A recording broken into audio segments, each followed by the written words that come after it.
Chinese girl का भारत में honey trap connection. Bharat के खिलाफ चाइना रच रहा है गहरी साजिश। पहले दिल्ली और फिर हिमाचल प्रदेश के मंडी से 2 चाइना मूल की संदिग्ध महिलाओं की गिरफ्तारी हुई। इस गिरफ्तारी से साफ अंदेशा लगाया जा सकता है कि चाइना समय समय पर अपनी औकात दिखा देता है, जबकि हर बार भारत से मुंह की खाते रहता है।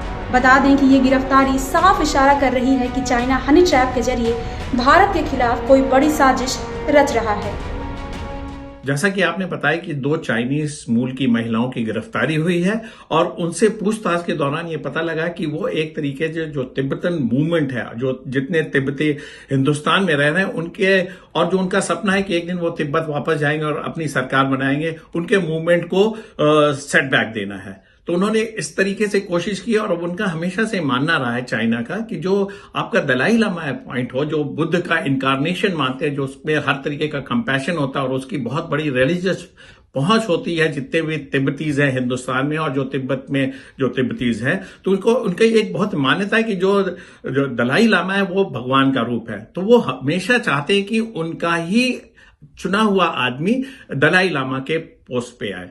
लिहाजा उन्होंने हमेशा से यह कोशिश की है कि जो प्रेजेंट दलाई लामा को डी रिकॉग्नाइज किया है। जब से वो 1959 से हिंदुस्तान में एग्जाइल में हैं, तब से उनके जब भी जो उनके जो मूवमेंट होते हैं उस पर उनका ऑब्जेक्शन होता है और वर्ल्ड फोरम में ये दिखाने की कोशिश करता है चाइना कि तिब्बत का बहुत बड़ा डेवलपमेंट हुआ है, उसके तिब्बती लोग उसके साथ है। और जब दलाई लामा भी वो अपने चॉइस का अपॉइंट कर लेगा तो उसका एक केस और बहुत ही पुख्ता नजर आता है, जिसके लिए कि हम सबको सतर्क रहना है, हिंदुस्तानियों को सतर्क रहना, जो एक्साइल में उनको सतर्क रहना और चाइना की इस तरीके की डिजाइन को हमेशा फेल करना है। इसकी एक्सेप्टेंस तिब्बतीज में तो बिल्कुल नहीं है, ऐसा मेरा मानना है। हिमाचल प्रदेश और दिल्ली से गिरफ्तार 2 चाइना मूल की महिलाओं की गिरफ्तारी के बाद एक बार फिर देश की सेंट्रल एजेंसियां अलर्ट पर हो गई हैं। पूछताछ में कई ऐसे खुलासे हुए हैं जिनके इनपुट से जांच अधिकारी के होश फाख्ता हो गए। दरअसल ड्रैगन की मंशा है कि अगला दलाई लामा प्रो चाइना हो, जिसकी वजह से वो तिब्बतियों का ब्रेन वॉश कर रहा है। इतना ही नहीं, चाइना अपने एजेंटों और जासूसों को समय समय पर बाकायदा ट्रेनिंग भी देते रहता है। इस काम के लिए चाइना महिलाओं को ज़्यादा शामिल करता है। आपको बता दें कि इस तरह ही चाइना महिलाओं के जरिए जासूसी और दूसरे देशों से खुफिया जानकारी जुटाता रहा है। हालांकि स्पेशल सेल की पूछताछ में खुलासा हुआ है कि दिल्ली से गिरफ्तार ये चाइना मूल की महिला भी हिमाचल प्रदेश के धर्मशाला में लंबे वक्त से रह रही थी और महिला का दावा है कि वो बौद्ध धर्म की शिक्षा लेने भारत आई थी।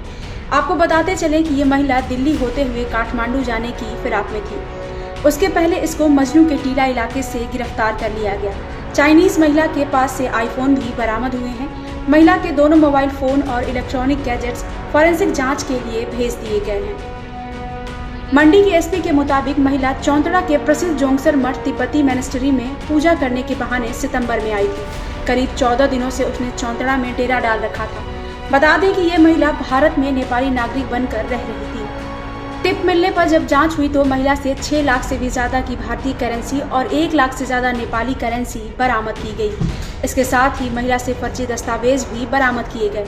हालांकि जांच के बाद महिला को 4 दिन की पुलिस रिमांड पर भेज दिया गया है। आईबी समेत देश की कई सेंट्रल एजेंसियों ने दोनों महिलाओं से कड़ी पूछताछ की है।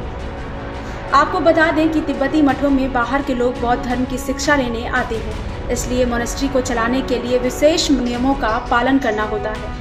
मठों में कितने लोग आते हैं, कितने दिन ठहरते हैं, इसकी जानकारी भी समय समय पर पुलिस को रिपोर्ट करनी होती है। हालांकि इस मामले में तिब्बती मठ की कोई कमी पाई जाएगी तो इस पर कानूनी कार्रवाई जरूर की जाएगी। ब्यूरो रिपोर्ट, क्राइम तक।